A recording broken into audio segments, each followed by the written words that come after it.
கர்த்தருக்குள் பிரியமானவர்களே, மே 8 Ellen G white அம்மையார் அவர்களுடைய மாரநாதா புத்தகம், பக்கம் 255. இன்றைய தியானத்திற்காக தெரிந்து கொள்ளப்பட்ட தலைப்பானது காலங்களும் வேலைகளும். வசனம் அப்போஸ்தலர் 1 அதிகாரம் 7 வசனம்.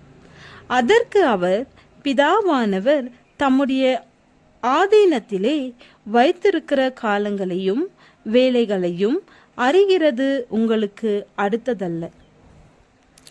காலங்களையும் வேலைகளையும் தேவன் தமது சொந்த அதிகாரத்திற்குள் வைத்திருக்கிறார்.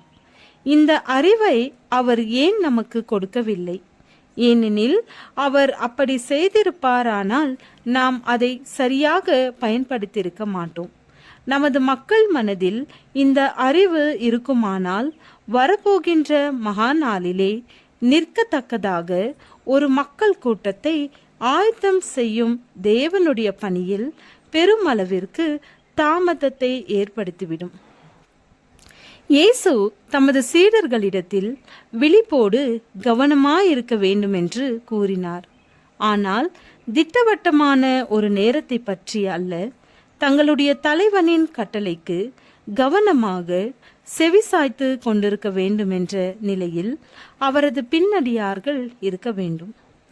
ஆண்டவரின் வருகையின் நாளை நெருங்கி வரும்போது அவர்கள் விழிப்போடு இருக்க வேண்டும், காத்து கொண்டிருக்க வேண்டும், ஜெபித்து கொண்டிருக்க வேண்டும், ஊழியம் செய்து கொண்டிருக்க வேண்டும்.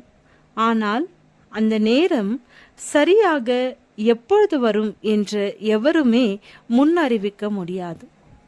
அந்த நாளையும் நாளிகையையும் ஒருவனும் அறியான். அவர் ஓராண்டிற்குள், 2 ஆண்டுகளுக்குள், 5 ஆண்டுகளுக்குள் வருவார் என்று நீங்கள் கூற முடியாது.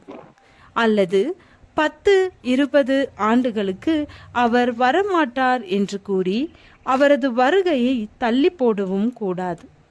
பரிசுத்த ஆவியின் பெரும் அருள் மாறிக்கானாலும் அல்லது கிறிஸ்துவின் வருகைக்கானாலும் திட்டமான நேரத்தை நாம் அறிய வேண்டியதில்லை.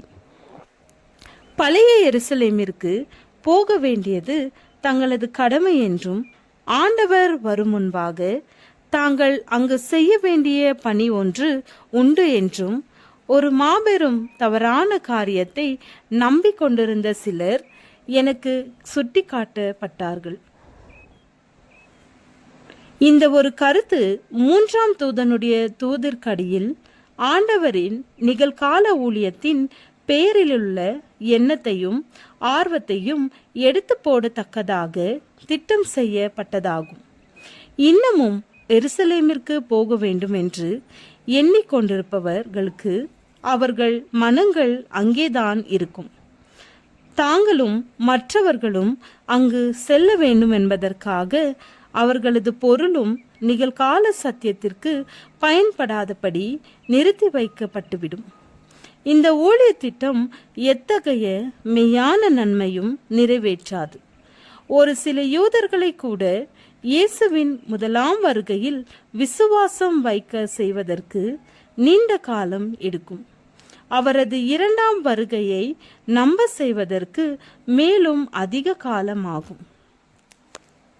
குறிப்பு: இந்த வேத பகுதியானது 1850ஆம் ஆண்டுகளில் ஆரம்ப நாட்களில் எழுதப்பட்டது.